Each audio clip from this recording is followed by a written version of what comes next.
1, 2, 3. While our weekly shows are edited to time for broadcast on public TV and community radio, we offer to our members and podcast subscribers the full uncut conversation. The following is from our Meet the BIPOC Press series.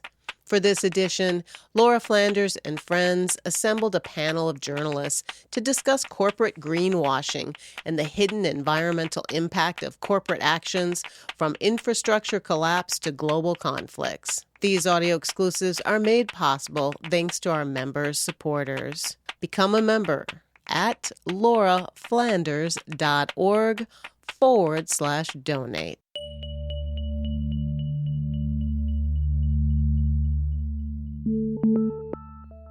Is Earth Day still relevant? In the 54 years since its founding, the day has gone from an opportunity to highlight grassroots environmental struggles to a chance for corporations to engage in greenwashing. But the ideas behind Earth Day are more urgent than ever. One problem may be that the very idea of the environment has been siloed in reporting. This Earth Day, then, let's resolve to unsilo it and to make Earth Day intersectional. Is, for example, Gaza an environmental issue? What about the bridge disaster in Baltimore? Certainly the 2024 elections are, at least in part, about our future on this planet. Today, our guests, Olúfẹ, Táíwò, Francesca Fiorentini, and Maximilian Alvarez, will help me look at the ideas behind the headlines. All three work in the media, but also in other fields. Femi as an author and professor, Francesca as a comedian and writer, and not so long ago, Max was a warehouse temp worker. Together, their perspectives will help us all understand the world we are not only living in, but trying to save and sometimes reporting on. Welcome, everybody, to Meet the BIPOC Press, a monthly feature of Laura Flanders and friends. So much to talk about. I think I'm just going to ask each of you, is Earth Day relevant to you? Let's start with you, Max. Well, let me just first start by saying what an incredible honor it is to be here with all of you, and how grateful I am for this show. So everyone, please support the Laura Flanders Show. Please support all of our outlets.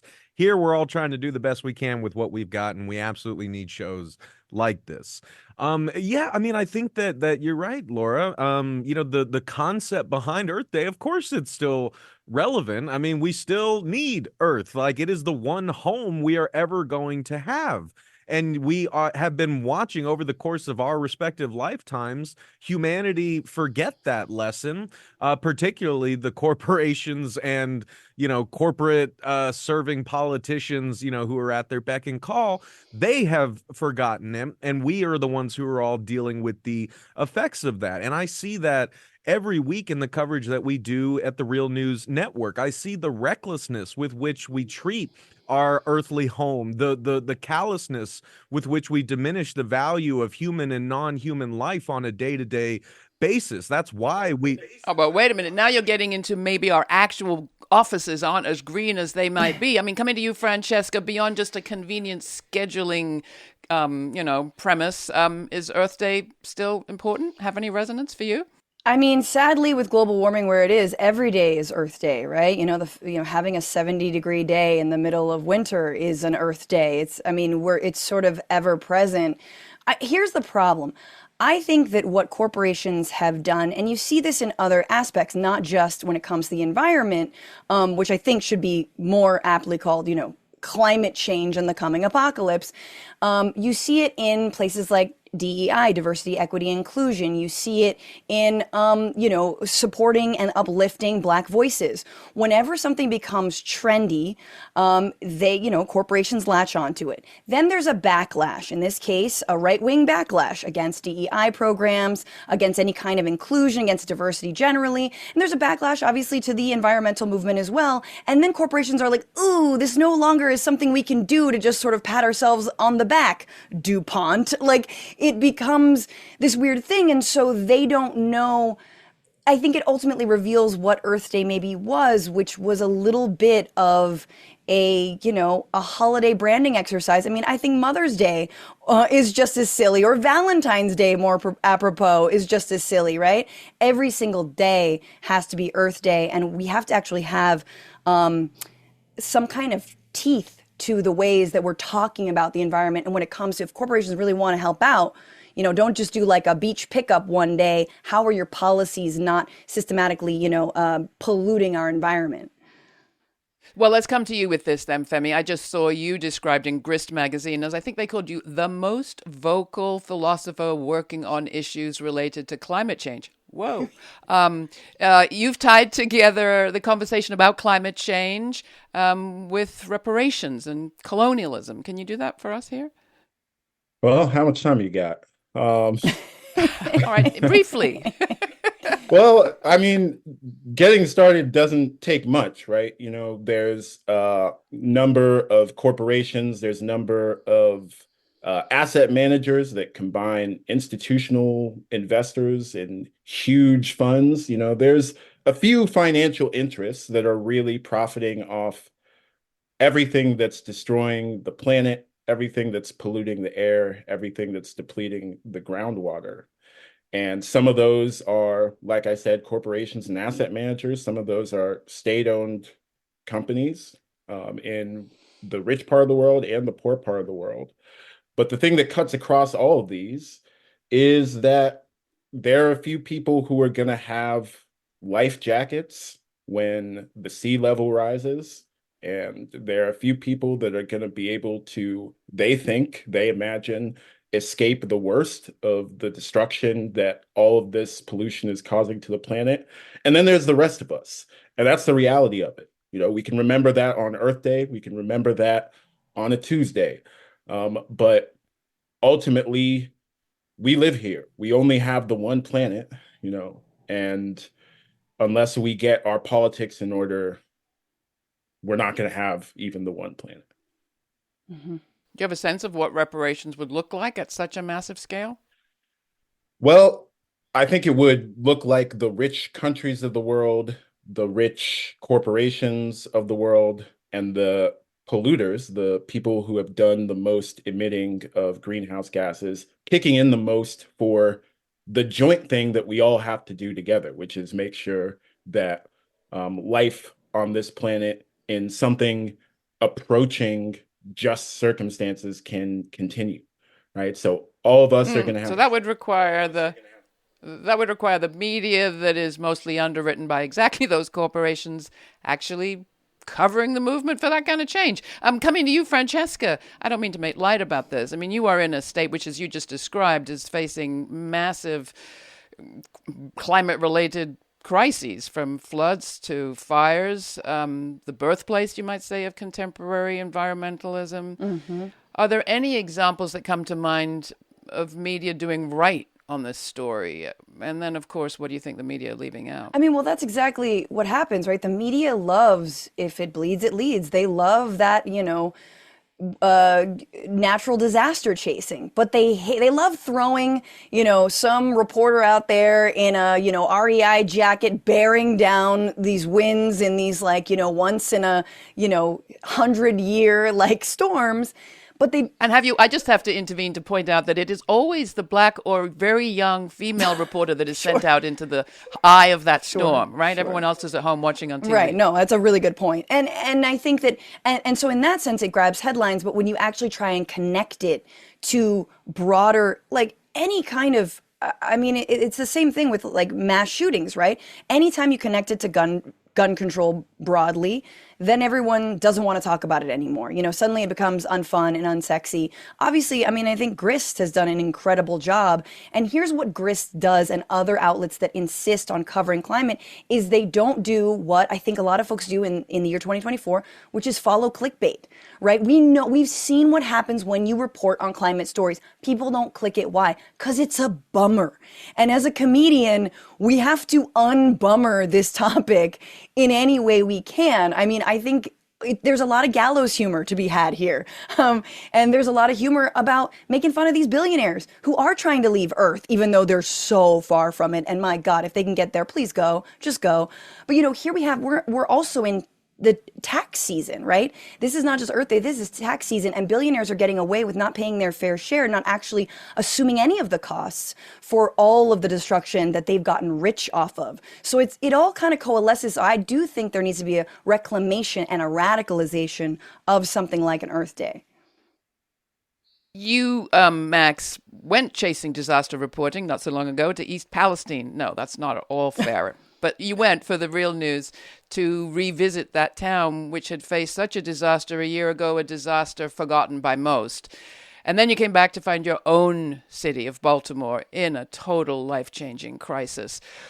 What do you think the media have been missing in that story, and what's this been like for you? Well, again, with like Femi said, it's like how much time we got. So I'll try to pack this in really quickly because I have so many thoughts and feelings about this. But you're right, Laura. Like I got back from filming in East Palestine, Ohio, where the Norfolk Southern bomb train derailed on February 3rd, 2023, followed 3 days later by the disastrous, unnecessary decision to vent and burn 5 cars worth of toxic vinyl chloride, sending that massive black death plume full of dioxins into the air, spewing that all over the surrounding area for miles and miles around, even though Norfolk Southern basically drew a 1 mile radius around the crash site and said, we're only going to help people in that radius. But we all saw how far those chemicals went. And I've been interviewing people in Pennsylvania, Ohio for the past year over and over again. I refuse to give up on these people because, again, that's where the media fails, is they do a one and done sort of story about how sad this is, how beleaguered these people are. And then they leave and they don't help them get the justice that they actually need. They don't get the accountability that they are desperately demanding from their government and from Norfolk Southern.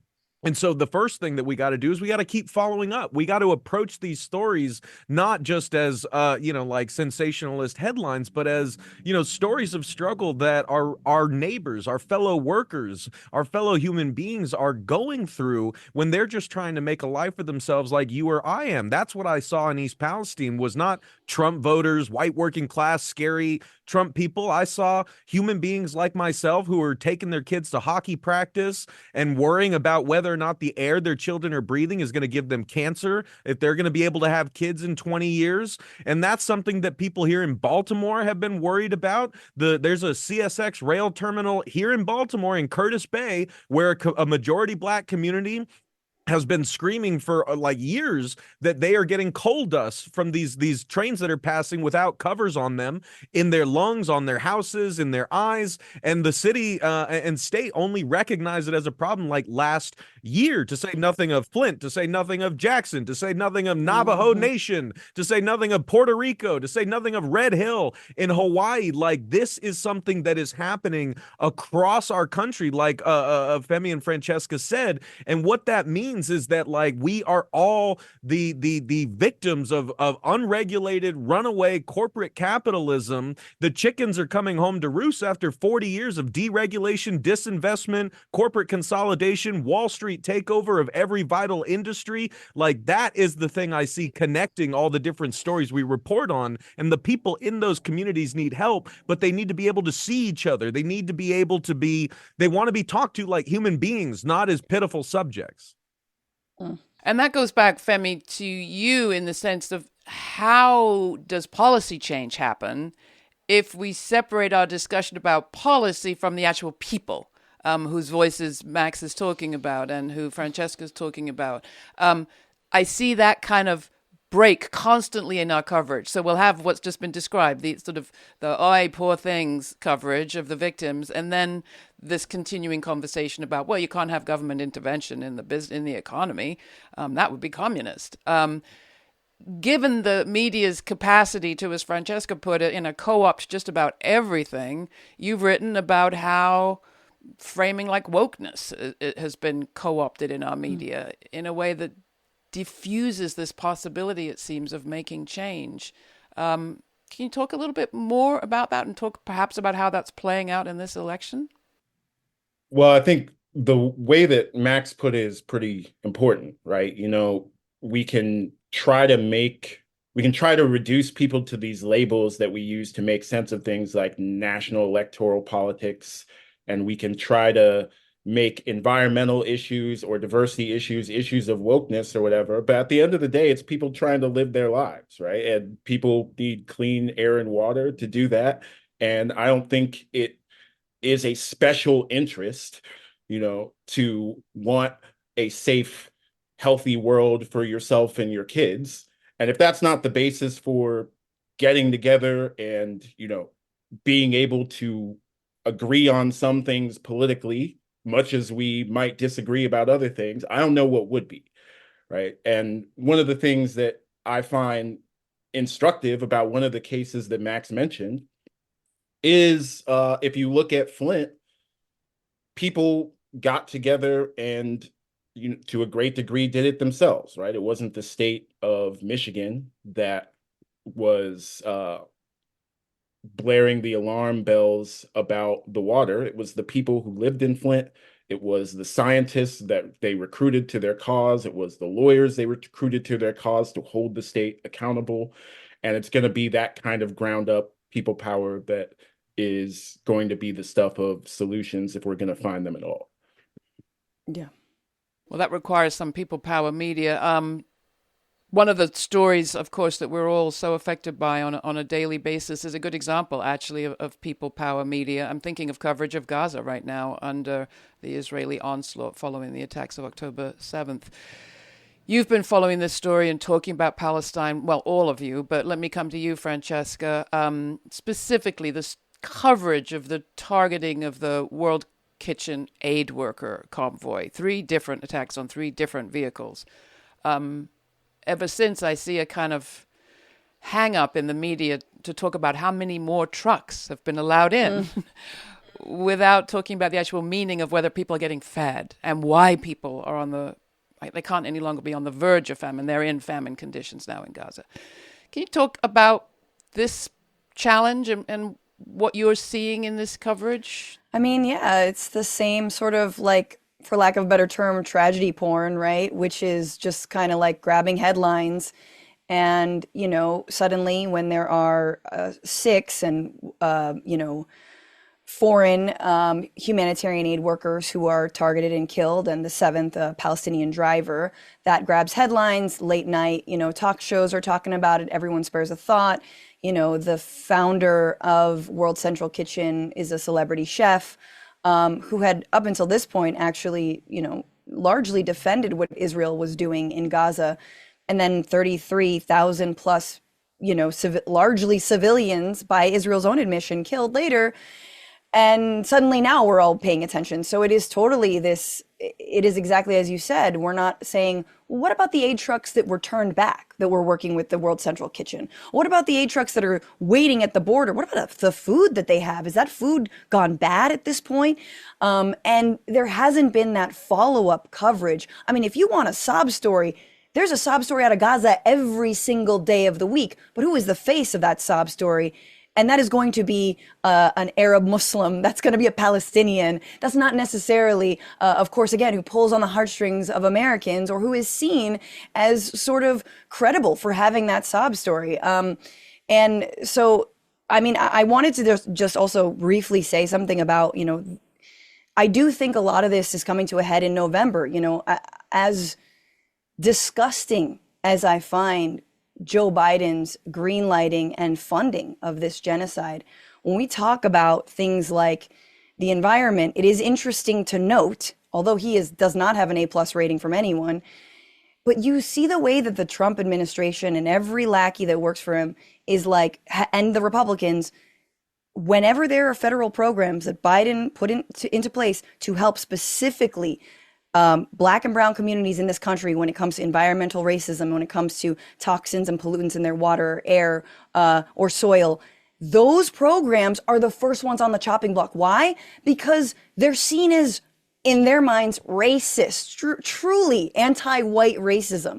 So again, this kind of bleeds into the broader, like, culture war, racist, white supremacist underpinnings of the MAGA movement that we are fighting on every, in every single point and turn, which makes, I think, November incredibly important, despite Biden being such a disappointment, not just a disappointment, a handmaid of this atrocity.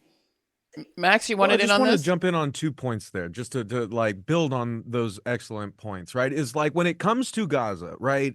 I think that like one thing that we really need to underline when we're talking about the fault of the media here over decades, right? This like a human atrocity of this scale can only happen when enough people believe that the ones who are dying are not as human as they are. That takes time to convince people over and over again through relentless propaganda, racist coverage, cherry picking the context that you provide for people, the dehumanization of brown people living in occupied Palestine, the same way that the dehumanization of brown and black people living in this country, so that the rest of the country can actually convince themselves that what's happening to their fellow countrymen, be it they're being poisoned by lead-filled water in Flint, they don't have access to clean water in Jackson, Mississippi, they're living in Cancer Alley, Louisiana. Like, you convince yourself before that story ever enters your mind that the people who live there don't matter as much as you do. That is a conditioning problem. We all have work to do to uncondition ourselves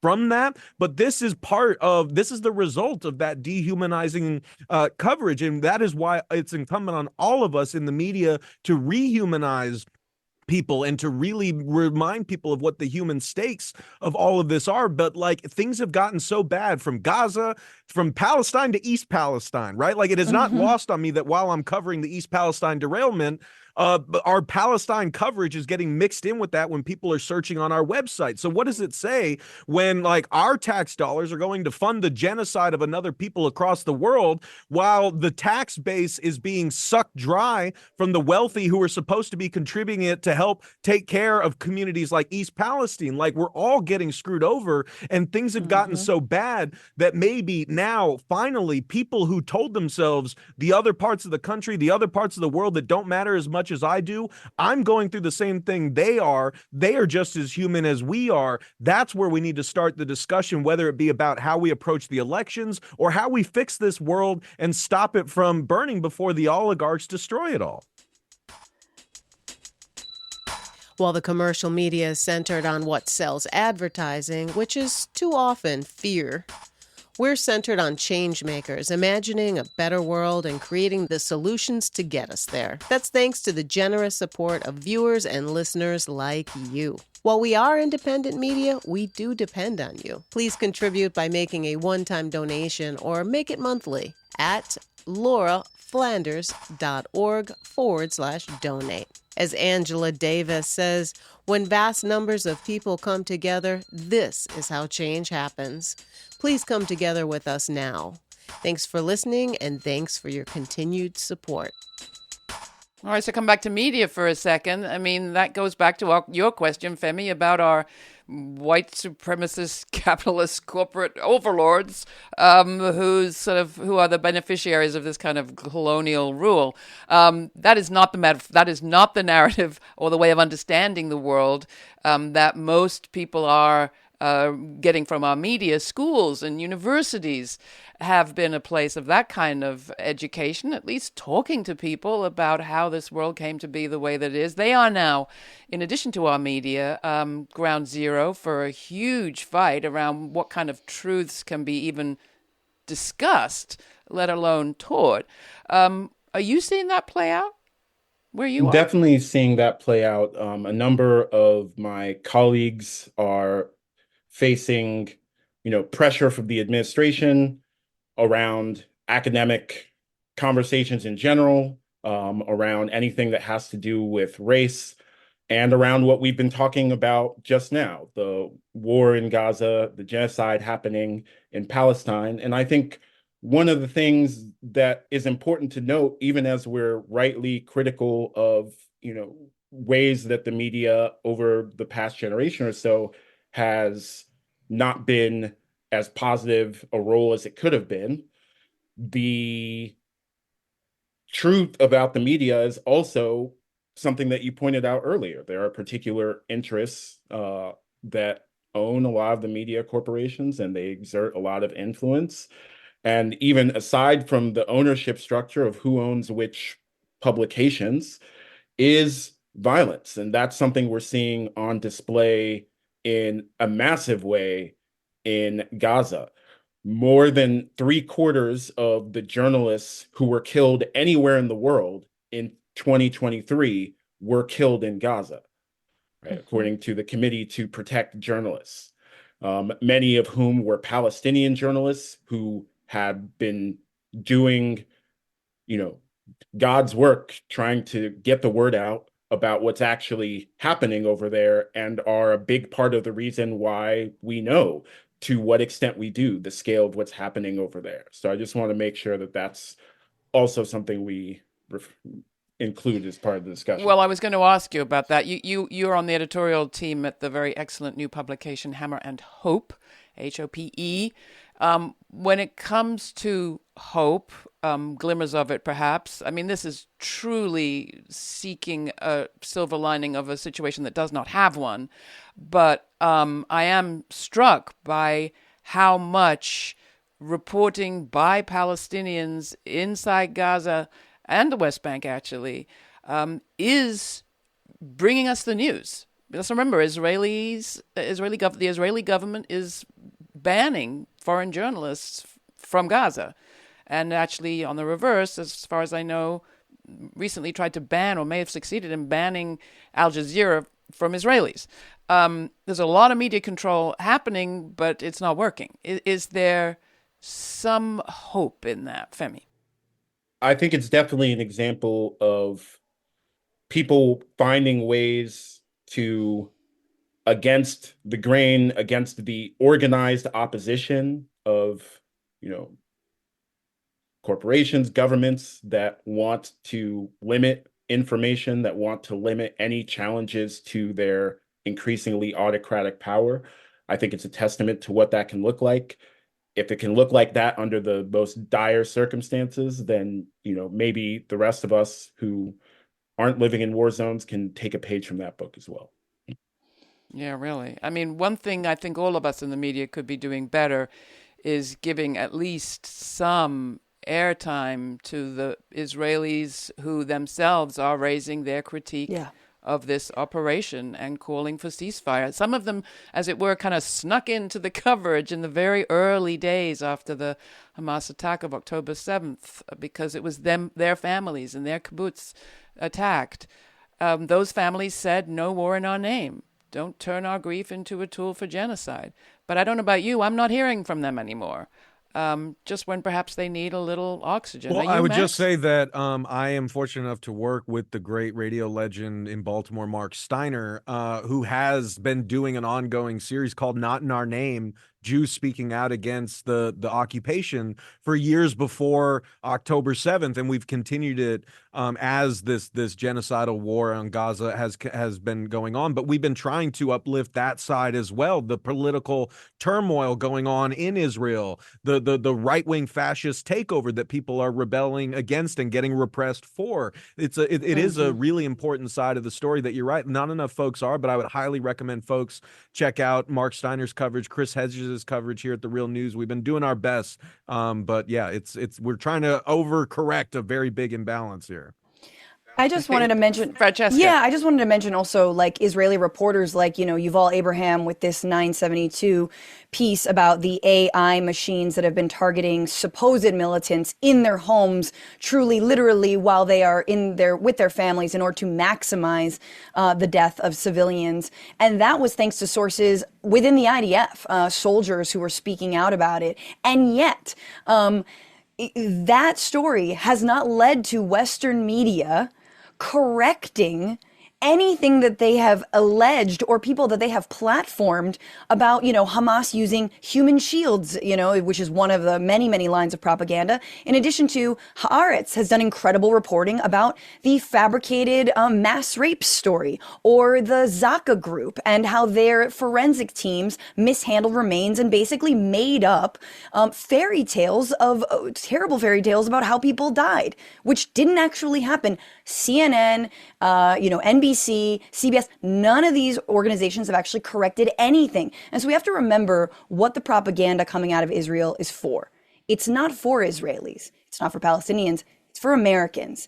And the way people are cutting through that And the way people are connecting people to people, as Max was saying, is actually through social media. As horrible as that is because it's owned by a bunch of billionaires, but it truly is the only reason that we can see the pain on children's faces, that we can identify with a mother trying to get formula for their kid to eat, that we have any sense of this, and we've humanized them. And so that to me is the biggest media story, other than the fact that, oh my God, we're all watching genocide unfold, is this psychic break between younger generations that are on social media and older generations that are on CNN, literally just watching fairy tales, being told lies. And then people on social media, young kids are like, no, I can actually see with my eyes what is happening in Gaza. To be clear, I am sure abuses happened, no question. But let's be clear, and I wish our media would more often repeat, one set of human rights abuses is not a justification for another set, especially state violations of international law. So that's the kind of conversation I'd like to see more of. One of the things we've kind of done is now insert the conversation about Gaza into our discussion of the environment. And I think that's good, because isn't mass military onslaught an environmental issue this Earth Day? Will any media out there be talking about that, Femi? I think it's a good question. And one of the things that we're going to be asking in the upcoming years and decades is, what is the response of our political systems going to be to the climate impacts that are happening now, that are accelerating, and that we're going to see new versions of? We're likely going to see some level of climate-based displacement. How much depends on how serious we get on cutting emissions. We're probably going to see some levels of upticks in social breakdown as temperatures rise, as resources get constricted. And the response that we're seeing is a total continuation of the capture of our political systems by the corporations of war, right? No matter what shocking news we get out of Gaza, Biden doesn't seem to be able to stop selling bombs, right? Whatever the political apparatus is behind the manufacture of death, behind national security as a primary way of responding to social problems, that has so far won the day. And if we want a response to tomorrow's problems that goes by way of something like solidarity rather than national security, rather than the tools and organizations of war, we're going to need a different politics. Different politics within view, Francesca? Yeah, I just want to bring it full circle and also remember that there's money in war, and there are people profiteering off of this genocide, and they can't wait for more 2,000-pound bombs to fall on a apartment building full of families. And so back to where we started, right, which I think Max and Femi have articulated so perfectly about the corporate accountability, about reining them in when it comes to disasters, man-made disasters like East Palestine, like Flint, Michigan. And that's how we begin, again, to get our foot in there, in the door, and actually bring these corporations, and say, F your Earth Day, man. Like, you need to do a whole lot more. And yes, paying more taxes is also part of that. Northrop Southern, I think, if I read it correctly, recently agreed to pay, was it $600 million in a class action lawsuit settlement to the people of East Palestine. What do you make of that, Max? What I make of it is that good. Also, there's so much more that they should be on the hook for, because what they stole from that community cannot be quantified in dollar amounts. That community will never be the same. Those health effects from the bioaccumulated toxins that are in people's bodies right now, they're going to be paying for that for the rest of their life. Norfolk Southern is trying to get off scot-free with a one-time lump sum, but these people are going to be living with the effects of that in this community for the rest of their lives. And just to kind of keep that rolling really quick, is this a climate issue? You bet you it's a climate issue, right? The war industry, the U.S. military, is one of the biggest polluters on the face of the planet, to say nothing of the devastation that our military equipment is wrecking upon the bodies and communities of people around the world. But also, the real actual industry itself is killing us. A lot of the PFAS contamination is coming from military bases. The Red Hill water poisoning incident in Hawaii I mentioned, that's from an Army base, right? You know, like the Piketon Portsmouth nuclear plant, that's a DOD site that's been poisoning people for 40 years, right? I mean, and also all the tax money that is getting sucked out of us and going to fund those wars, and that's not going back into our communities to give us drinkable water, breathable air, like a wage that we can live on. Like, all of this is connected to a class war that devalues and diminishes life itself. We are fighting for life itself, but if we fight for that, and if we fight with each other on that level, as fellow human beings who want a world we can all live and thrive in, I think we can actually win. But we got to see each other on that level, not as Democrat, Republican, U.S., non-U.S. citizen, Arab, or whatever. Like, I mean, we got to see each other as human beings who all have a stake in saving this planet for ourselves, our families, and our future generations. Well, I do see you as a Baltimorean right now, and I wondered, did we ever find out what was causing that oily, greasy-looking sheen on the water after the bridge disaster? What was the cargo on that ship? It's so wild because, again, like, where I see the hope is the fact that East Palestine residents were texting me the morning of the bridge collapse saying, you need to find out what's in those containers.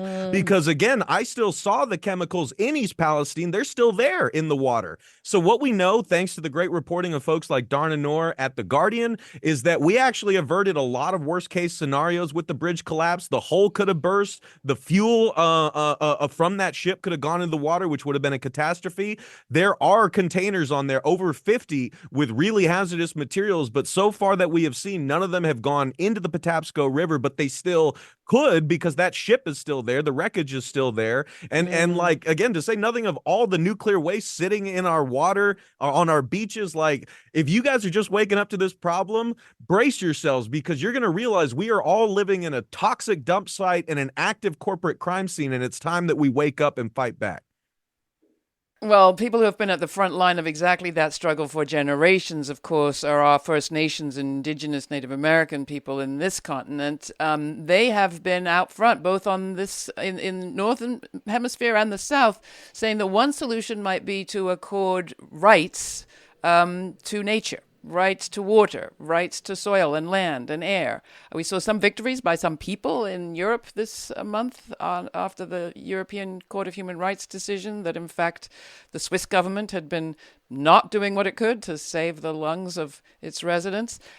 Is this the kind of thing that you think holds promise, Femi? These are kind of legal strategies around the environment?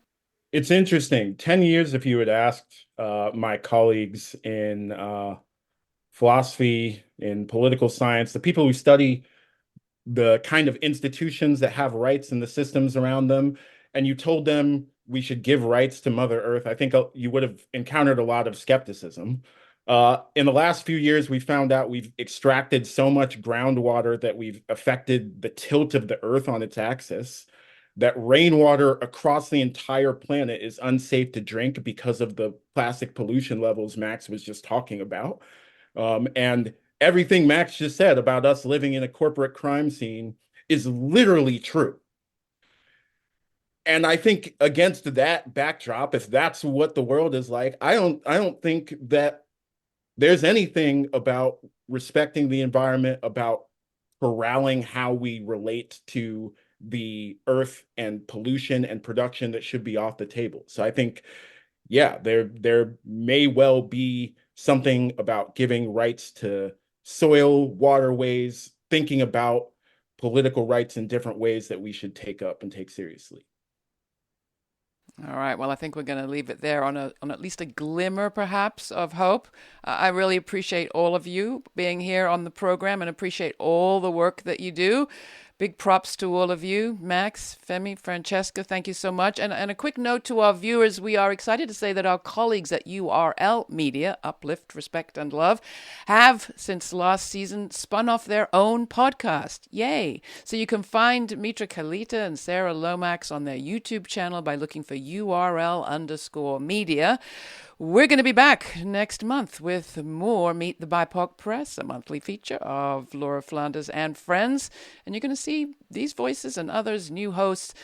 Point to audience. If you have a local journalist you are particularly excited about, write to us. You can write to me, Laura, at lauraflanders.org, and we'll check them out. So thank you, everybody. This has been a great conversation. Thank you. Thank you. We hope you enjoyed listening to this full uncut conversation from our Meet the BIPOC Press monthly series. These audio exclusives are made possible thanks to our member supporters. Please join our members now by making a one-time donation at lauraflanders.org/donate.